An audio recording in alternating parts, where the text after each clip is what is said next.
Welcome back, deep divers.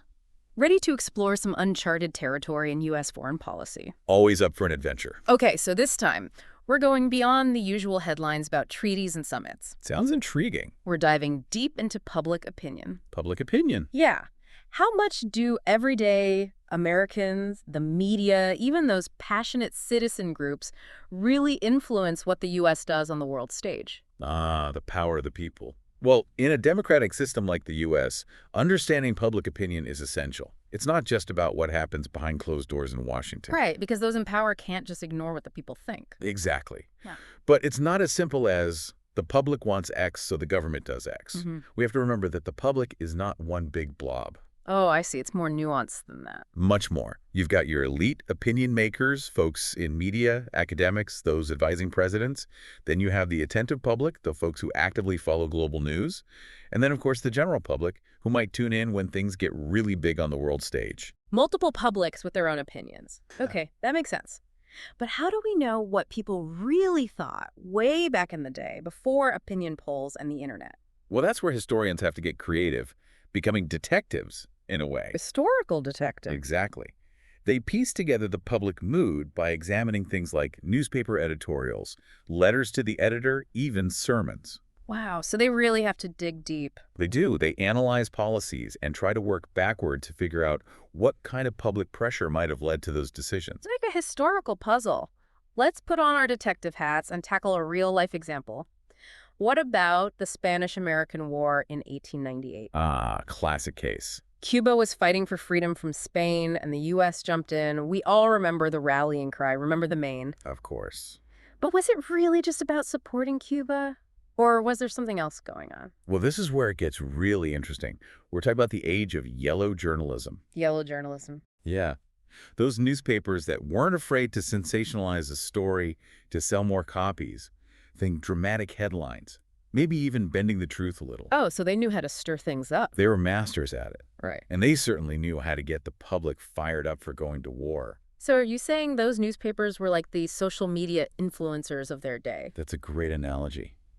The public back then craved exciting news, just like we do today. And those papers knew how to feed that hunger. But it wasn't just about supporting Cuba, right? Right. Those papers also played up the threat of Spain attacking the U.S., which made people, especially those on the coasts, anxious. Fear-mongering, even back then. You could say that. And that fear, fueled by the newspapers, actually had a real impact on the government's decisions. Really? How so? Well, the U.S. Navy was split into two squadrons, partly to protect the U.S. coastline. Wow, so public pressure, even if based on anxieties stirred up by the media, could actually sway things. Absolutely. Even naval strategists at the time weren't thrilled with that decision, arguing that it wasn't the best use of resources. But it shows you how potent public pressure can be. Powerful stuff. But it also seems like public opinion can be a double-edged sword. We see that in the aftermath of the Spanish-American War, right? You're catching on. What happened? Well, once the war was over, the terrible conditions American troops faced in Cuba came to light. Disease, lack of supplies. It was a mess. Oh, no. Yeah, it was bad. This time, the press played a different role. They exposed the government's failings, putting pressure on them to investigate and be held accountable. So you see, public opinion can swing both ways. It can push for war and then demand accountability for what happens after. Fascinating how it can cut both ways. All right, let's fast forward a few decades to World War II. A pivotal moment in history, for sure. This one is interesting because it's all about how public opinion can actually transform over time. At the start, the U.S. wanted to stay out of Europe's troubles. America first was the big idea, right? Right. Early on, isolationism was the dominant sentiment. But even then, some believed that supporting the Allies was crucial, both for moral reasons and for U.S. security. So even with this strong isolationist feeling, there were pockets of support for getting involved. Exactly. And what's crucial is that the public's view on the war shifted dramatically over time. That shift had a lasting impact on America's role in the world. I guess Pearl Harbor was a turning point, but you're saying this shift started even before that. You got it. It wasn't just about the attack. There was this complex interplay between citizen groups, both for and against U.S. involvement. Each was trying to sway public opinion. So even before the U.S. officially entered the war, there was already this battle for the hearts and minds of Americans. Precisely. And President Roosevelt, he was masterful at navigating all of this. He didn't just ignore public opinion, he skillfully leveraged it to build support for his policies. So it wasn't just about responding to public opinion, but about actively shaping it as well. Exactly. And that's what makes this era so fascinating. It wasn't a simple public says yes, government does war scenario. It was much more dynamic. Okay. This next case study might surprise some folks. We're jumping into the Vietnam War.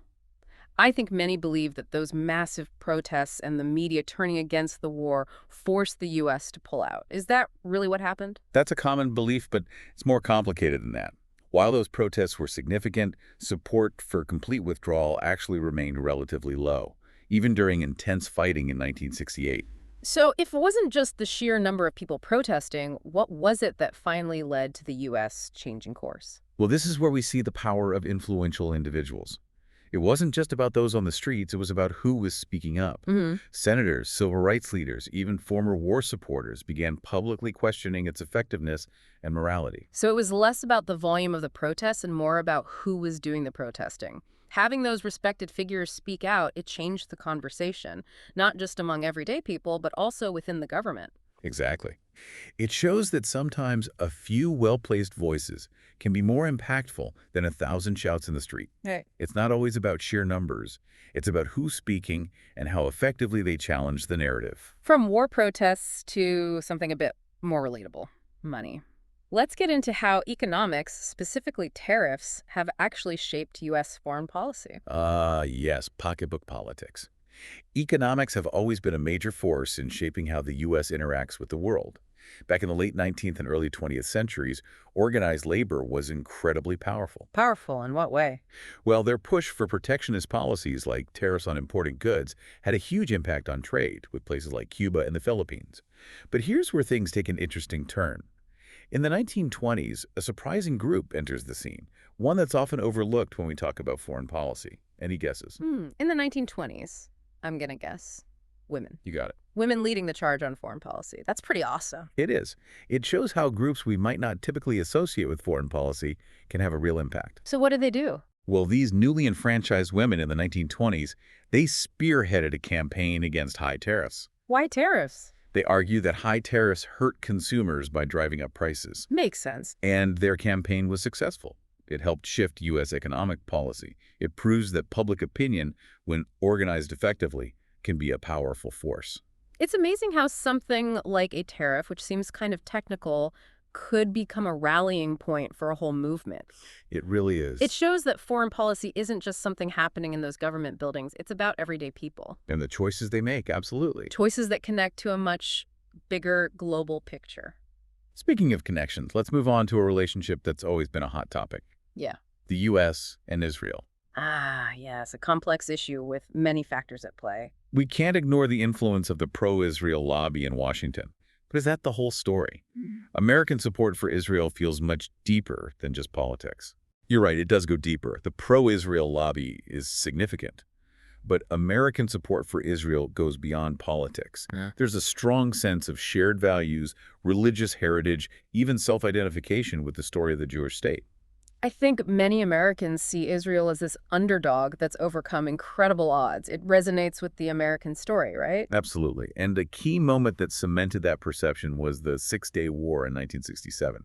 Israel's quick victory, especially compared to the struggles in Vietnam at the time, reinforced this image of Israel as a strong, capable ally. Defender of American ideals in a tough region. Exactly. It's interesting how those perceptions are shaped by history, not just current events. You mentioned the Holocaust, which has had a profound impact on how Americans view Israel. You're absolutely right. The Holocaust's impact on American consciousness is huge.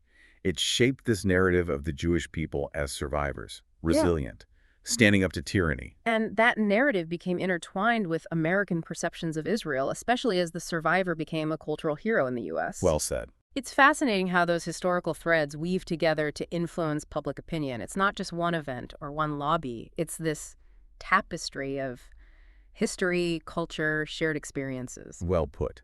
Speaking of historical threads, let's shift to another fascinating case study. Cuba, during the Cold War. Okay. After the revolution, there was this wave of Cuban exiles fiercely opposed to Castro, determined to see him fall. But did they actually influence U.S. policy? That's a great question. I always assumed the U.S. government was calling the shots when it came to Cuba. It's more complicated than that. In the early years, the U.S. government did use Cuban exiles for things like covert operations. Right. But they were really giving them a seat at the table when it came to policy decisions. Things started to change in the 1980s with a group called the Cuban American National Foundation, or CANF. CAF. Yeah, they were led by this charismatic guy named Jorge Mas Canosa, and they were incredibly effective at playing the political game. So CNF managed to shift the power dynamic. They were masters of strategy. They built alliances with key figures in Congress, the Reagan administration. They were really good at framing the issue of Cuba in a way that resonated with American anxieties about communism during the Cold War. So they tapped into the existing political climate and used it to their advantage? Exactly. They weren't just saying, we want Castro gone. They argued that Castro was a threat to U.S. national security, and that resonated with the Reagan administration's hardline stance against communism. Sure. It was. And it sounds like they were effective. Didn't we see a bunch of new policies aimed at putting pressure on Castro during that time? We did. Policies like the Cuban Democracy Act and the Helms-Burton Act, both tightening the embargo on Cuba. They're a testament to CNF's influence. They show that a determined, organized group with a clear message and the political savvy to make it happen can impact U.S. foreign policy, even in a complex, sensitive area like Cuba. Wow. These historical deep dives are really making me rethink how much influence everyday people have on U.S. foreign policy. It's not just about presidents and diplomats making deals behind closed doors. Exactly. It's about the interplay of so many different factors. Speaking of interplay, let's talk about an issue that's still very relevant today, the war on terror. Okay. After 9/11, the Bush administration managed to get public support for the invasion of Iraq, even though there was a lot of skepticism at first. How did they do that? That's a great question. I remember a lot of people, myself included, were hesitant about going to war in Iraq, especially without clear evidence linking Saddam Hussein to 9/11. Well, before 9/11, public opinion favored working through international institutions like the UN, not going it alone. But those attacks changed everything. The Bush administration launched a very deliberate campaign to shape public perception. Now, They linked Saddam Hussein to 9/11, emphasized the threat of weapons of mass destruction, even though the evidence for those claims was, well, shaky at best. so you're saying they were kind of manipulating public opinion? They were certainly trying to frame the narrative to build support for their actions. They played on people's fears after 9/11, and they were successful. Public support for the war did increase before the invasion. What? But it's important to remember that support was based on the information presented by the administration, not necessarily the full picture. It's like we saw with the Spanish-American War and those yellow journalism newspapers. It's all about who's controlling the narrative. Exactly. And that raises some important questions about the role of the media and the government in shaping public opinion, especially when it comes to war and peace. It is a sobering thought. But these case studies aren't just about the past. They offer valuable insights into how public opinion and foreign policy interact even today. They do.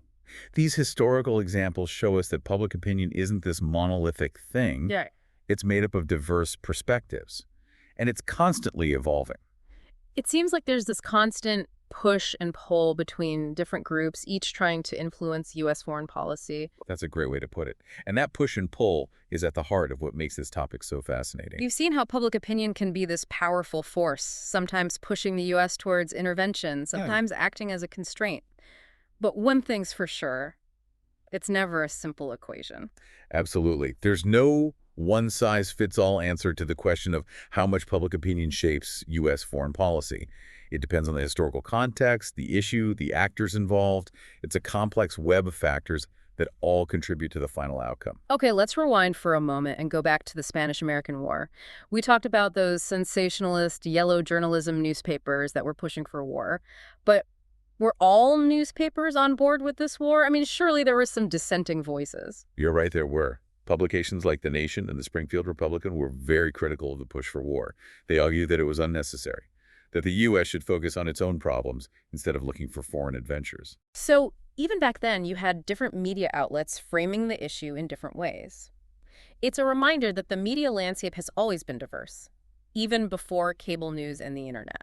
And the diversity of viewpoints is crucial for a healthy democracy. Right. It allows for debate, the consideration of different perspectives, essential when making decisions about complex issues like going to war. It's like we saw with World War II, where you had citizen groups pushing for both isolationism and intervention. Exactly.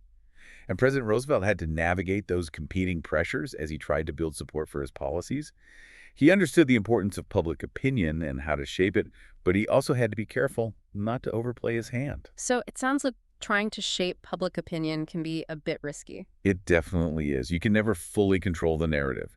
And if the public feels manipulated or misled, there can be a backlash. Roosevelt was a master communicator, but even he had to be careful. It's interesting how those same themes of freedom and democracy that Roosevelt used to rally support for World War II, they've been used to justify U.S. involvement in so many other conflicts throughout history. Narratives are powerful. They shape how we understand the world, how we see ourselves and others. And in foreign policy, they can be used to build support for actions, even when the situation is complex and the consequence is uncertain. And it's not just about the government shaping those narratives. It's also about those different groups within the public, each with their own perspectives and goals. Absolutely. And we saw that very clearly with the Vietnam War. Even within the anti-war movement, there was a wide range of perspectives. Some wanted complete U.S. withdrawal, while others favored a negotiated settlement. So even within a group that shared the same goal, ending the war, you had these differing opinions about the best way to achieve it. Exactly. And those divisions within the anti-war movement sometimes made it harder for them to present a unified front. It also made it easier for the government to dismiss them as a fringe group, even as opposition to the war grew. It seems like finding common ground, even when there are internal disagreements, is key for any movement trying to influence policy. Well said. It's about finding a message that resonates with a broad audience, not just preaching to the choir. And it's about understanding the complexities of the issue and being willing to compromise. Speaking of different perspectives, let's talk about the role of religion in shaping public opinion on U.S. foreign policy. I think a lot of people tend to see religious groups as being pacifist, but it's more complicated than that, isn't it? It is much more complicated. You had religious groups actively supporting U.S. intervention in World War II, framing it as a fight against evil. And during the Cold War, you had religious leaders, especially in the evangelical movement, who saw the fight against communism as a moral crusade. Wow. It's amazing how framing an issue in moral terms can be so powerful. It taps into people's deepest beliefs and values, It does. and it can make it much harder to have a rational discussion about the costs and benefits of a particular action. You're right. When an issue is framed as good versus evil, it becomes less about pragmatic considerations and more about taking a stand for what's right, even if the consequences are unpredictable. Okay, let's shift gears for a moment and talk about a group that's often overlooked when we talk about foreign policy. Consumers. We tend to think of foreign policy as this high-level game of negotiations, military strategy, and economic deals, but everyday consumers have a role to play too, right? They absolutely do. Consumer choices can have a real impact on foreign policy, especially when it comes to trade. Boycotts, for example, can pressure companies to change their practices, even if those practices are happening in countries far away. It's like voting with your wallet, right? Exactly. And we saw the power of consumer activism in the 1980s with the anti-apartheid movement. Consumers, by boycotting products from South Africa, helped bring about the end of that racist regime. Powerful example. It really is. It's a powerful example of how individual choices can have a collective impact. And today, with social media, it's even easier for consumers to organize and make their voices heard. They can boycott products, spread awareness about human rights abuses, and put pressure on companies to act ethically. It's a powerful tool for change. And it shows that foreign policy isn't just something that happens in Washington or in those far-off capitals. It's also about the choices we make every day, the products we buy, the companies we support. It's about recognizing that we're all connected, our actions have consequences, even when those consequences aren't immediately apparent. Well said. And to illustrate this point, let's look at a specific case study where consumer activism had a real impact. The campaign against gender apartheid in Afghanistan. I've heard about this. This was during the time when the Taliban was in control of Afghanistan, right? Exactly. This campaign, led by the Feminist Majority Foundation, sought to raise awareness about the horrific treatment of women under the Taliban regime. They used the term gender apartheid to draw a parallel with the racist system in South Africa, hoping to mobilize public outrage. And pressure the U.S. government to act. Ex- And it worked, right? It did. The campaign gained a lot of attention, especially after 9/11 when the world was focused on Afghanistan. It helped put the issue of women's rights on the agenda. It did. But it also sparked debate within the feminist movement about the best way to achieve global justice for women. Because aligning with U.S. foreign policy, especially in the context of the war on terror, could be seen as risky. Exactly.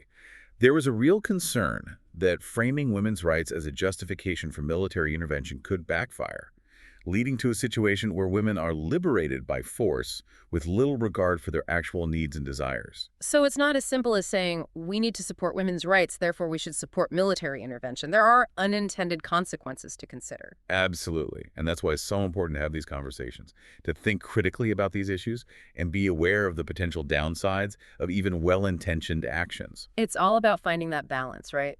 Between advocating for important causes and being mindful of the complexities. Well said. And that brings us to another complex relationship that has shaped U.S. foreign policy for decades: the U.S. and Cuba. Ah, Cuba. The tiny island nation just 90 miles off the coast of Florida. It's had an outsized impact on U.S. politics. We often hear about the powerful Cuban-American lobby in Washington pushing for a hard line against the Castro regime. But has this lobby always been unified? Not at all. In the early years after the revolution, there was a lot of diversity of opinion within the Cuban exile community. Really? Yeah, some favored armed struggle to overthrow Castro, while others preferred a more diplomatic approach. It makes sense that there would be different opinions within a community that's experienced something as traumatic as a revolution. Exactly. And those divisions were reflected in the groups that emerged to represent the exile community. You had groups like Alpha 66, known for its commando-style raids on Cuba, and then the Cuban Revolutionary Council, which sought to coordinate opposition to Castro with the help of the U.S. government. So you had these competing groups with their own ideas about how to deal with Castro. But eventually one perspective came to dominate, right? The hardline stance we often hear about today. You're right. Over time, a more hardline stance did come to dominate, particularly with the rise of the Cuban American National Foundation, or CANF, Yeah. in the 1980s. They were incredibly effective at shaping U.S. policy, lobbying Congress, building alliances with key figures in the Reagan administration. They framed the issue of Cuba as a vital national security concern. It seems like they were really good at playing the political game. They were masters of public relations. They successfully portrayed themselves as the voice of the Cuban people, even as evidence emerged of human rights abuses committed by some exile groups. So it's not always about who's right, it's also about who's most effective at getting their message across. Exactly. And CNF was very effective at doing that. They understood how to frame the issue in a way that resonated with American policymakers and the public. And they were successful. Their efforts led to policies like the Cuban Democracy Act and the Helms-Burton Act, both designed to tighten the screws on the Castro regime. It's a testament to the power of a well-organized and politically savvy group. But it's important to note that CNF's dominance wasn't absolute. Weren't there always dissenting voices within the Cuban-American community? There were. There were always those who favored dialogue and engagement with the Cuban government. They argued that isolation and confrontation were counterproductive, that the best way to bring about change in Cuba was through engagement and diplomacy. And those voices have become more prominent in recent years, haven't they? They have. As the older generation of exiles, those who experienced the revolution firsthand, have started to fade away. A new generation with different perspectives has emerged. This generational shift within the Cuban-American community has had a real impact on U.S. policy. We saw a gradual thaw in relations between the two countries during the Obama administration, with steps taken to normalize ties. Of course, the Trump administration reversed many of those policies, tightening the embargo and taking a more confrontational stance. Exactly. Which just goes to show that even as public opinion shifts, the political winds can change, leading to swings in policy. The Cuba case is a reminder that foreign policy is rarely static. It's a constantly evolving process shaped by a multitude of factors, including domestic politics, international events, and yes, public opinion. It's a complex dance with no easy steps. So after all these deep dives into different historical cases, how would you answer that big question we started with? How much does public opinion really shape U.S. foreign policy? That's the million-dollar question. And as we've seen, there's no easy answer. It depends on so many factors: the issue at hand, the historical context, the actors involved. But I think we could safely say that public opinion matters. It might not always be the decisive factor, but it's always a part of the equation. It's not just about those big dramatic moments like wars or protests. It's also about those gradual shifts in attitudes, the evolving narratives, the way consumers make choices, the pressure exerted by organized groups, even the generational shifts within communities like the Cuban American exile community. Absolutely. And it's about recognizing that the public isn't this monolithic entity. It's made up of diverse individuals and groups, each with their own perspectives, beliefs, and priorities. And sometimes those different viewpoints clash, leading to heated debates and policy gridlock. That's right. But other times, those viewpoints coalesce into a powerful force for change. And that's what makes this whole topic so fascinating to study. It's a window into the heart of American democracy, this messy, sometimes contradictory, but ultimately essential interplay between the people and their government. We've seen how public opinion can be this incredible tool for good, pushing for greater freedom, justice, and accountability. But we've also seen how it can be manipulated, used to justify actions that might not always serve the best interests of the country or the world. Which means it's more important than ever for citizens to be informed, engaged, and critical thinkers, to question the narratives presented to us, to consider different perspectives, and to make our voices heard in a way that is constructive and impactful. We've come to the end of our deep dive for today, but the conversation doesn't have to end here. Think about those historical case studies we discussed. What surprised you? What did you learn? And how does all of this inform your understanding of current events? Remember, the future of U.S. foreign policy isn't predetermined. It's something we all have a stake in creating. It's like we've been time travelers, right? Zipping through these key moments in U.S. history. From those remember the main headlines to the debates over Vietnam, from the rise of and the complexities of the Iraq War, public opinion has been this constant undercurrent, sometimes subtle, sometimes like a tidal wave. And it's not just about shaping specific policies. You're right. Public opinion shapes the broader contours of U.S. foreign policy, too. Think about the post-World War II era. Public support for internationalism, for institutions like the United Nations, it made it possible for the U.S. to step onto the world stage as a leader. That makes sense. But that support for global cooperation, hasn't it gone up and down over the years? The U.S. hasn't always been, well, Mr. Nice Guy on the world stage. True. That tension between internationalism, working with other countries, and unilateralism, going it alone, has been a recurring theme. And it reflects divisions within the public. Some folks believe the U.S. is strong enough to call the shots, shouldn't be tied down by other countries, while others believe global problems require global solutions. We need to work together. It's like this ongoing tug of war between different worldviews, different ideas about what America's role in the world should be. And I think the media plays a big role in shaping those worldviews. We talked about those yellow journalism newspapers back in the Spanish-American War, but even today, different media outlets frame issues in very different ways. Absolutely. The media landscape is more fragmented than ever now, with cable news, talk radio, and all those algorithms on social media. It's like this fragmentation reinforces people's existing biases. We gravitate toward news sources that align with our beliefs, but they can create echo chambers. We only hear one side of the story. So how do we break out of those echo chambers? How can we have a more informed, productive public debate about U.S. foreign policy, especially in this era of information overload? It feels like everyone is shouting, but no one is listening. It's a tough challenge, but I think it starts with recognizing that we all have biases. We come to the table with our own experiences, beliefs, and that's okay. Different perspectives are what make a democracy work. But we need to be willing to listen to viewpoints that challenge our own, to seek out information from various sources, not just the ones that confirm what we already believe. It's like being a detective, like those historians we talked about earlier. We need to be critical consumers of information. Exactly. Questioning the narratives and looking for evidence, not just opinions. Think about who's presenting the information, what their motives might be. Look for facts, evidence to support their claims, and be open to the possibility that you might be wrong. We all make mistakes. It's okay to change your mind when presented with new information. It's not about being right or wrong. It's about having a genuine conversation, even when we disagree. Well said. And it's about remembering that at the end of the day, we're all Americans. We all want what's best for our country, even if we disagree on how to achieve that.